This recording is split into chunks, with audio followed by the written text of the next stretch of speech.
नमस्कार, अहिमा मीडिया में आपका स्वागत है। बिहार की गठबंधन की सरकार ने जाति आधारित जनगणना के बाद आरक्षण की सीमा 50% से बढ़ाकर 65% कर दी थी, किंतु पटना हाईकोर्ट ने विधानमंडल द्वारा पारित प्रस्ताव को निरस्त करते हुए स्पष्ट कर दिया कि तत्कालीन सरकार का आरक्षण संबंधी लिया गया फैसला सही नहीं था। दरअसल कुछ सियासी पार्टियां विकास का मतलब आरक्षण और आरक्षण का मतलब संविधान ही प्रचारित करती हैं।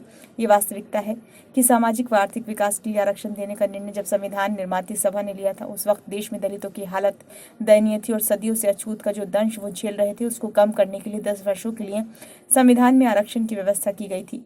1980 तक तो इस समय सीमा को 10 से 10 वर्ष बढ़ाया गया, किंतु बाद में इसे हमेशा के लिए सुनिश्चित कर दिया गया। संविधान निर्मात्री सभा में आरक्षण के प्रस्ताव पर डॉक्टर भीमराव अंबेडकर ने 2 टूक शब्दों में कहा था कि कोई समाज आरक्षण की बैसाखी पर हमेशा के लिए निर्भर नहीं रह सकता। उन्होंने कहा था कि अनुसूचित जाति और जनजाति यदि खुद आत्मनिर्भर होना चाहते हैं तो उन्हें 10 वर्षों के बाद इस बैसाखी को खुद ही त्याग कर देना होगा। लेकिन वोटों के लालची हमारे राजनेताओं ने आरक्षण को हमेशा के लिए सुनिश्चित ही नहीं किया, बल्कि पिछड़ों को आरक्षण देने के लिए मंडल आयोग का गठन किया और 27 उन्हें भी आरक्षण देने का सिफारिश की। देश में भयंकर आंदोलन हुआ, मामला सुप्रीम कोर्ट में गया और संविधान पीठ ने अपने फैसले में 2 बातें निर्धारित कर दी। पहले ये कि अब सभी वर्गों का आरक्षण कोटा 50% तक होगा।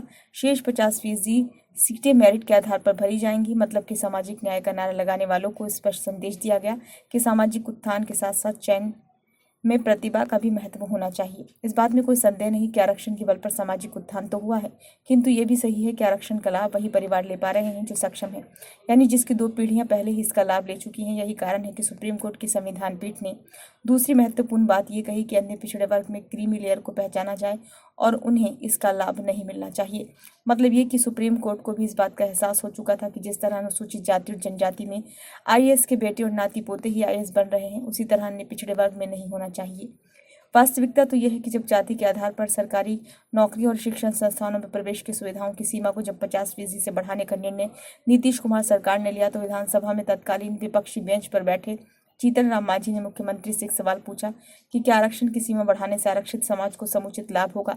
उन्होंने सरकार से पूछा कि जिन जातियों को आरक्षण मिला है उन्हें भी स्कूलों कॉलेजों में प्रवेश नहीं मिलता और वे सरकारी नौकरियां भी समुचित तरीके से हासिल नहीं कर पा रहे हैं। आरक्षण का लाभ कैसे समाज के जरूरतमंद वर्गों को मिले, इस पर तो कोई और सिस्टम विकसित किया ही नहीं गया।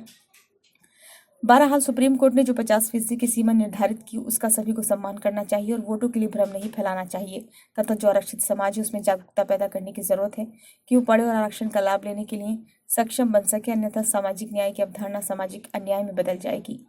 बिहार सरकार को हाईकोर्ट के फैसले का सम्मान करना चाहिए और अब सुप्रीम कोर्ट जाने का विचार छोड़ देना चाहिए, लेकिन लगता है कि ऐसा होगा नहीं। बिहार सरकार सुप्रीम कोर्ट जाएगी और सबसे पहला पटना हाईकोर्ट के फैसले पर रोक लगाने की मांग करेगी, क्योंकि आरक्षण सियासी हितों का सबसे बड़ा संवेदनशील मुद्दा बन गया है। ये वीडियो कैसा लगा? यदि अच्छा लगा हो तो लाइक करें, कमेंट बॉक्स में सुझाव दें। चैनल सब्सक्राइब नहीं किया है तो प्लीज़ कर लें।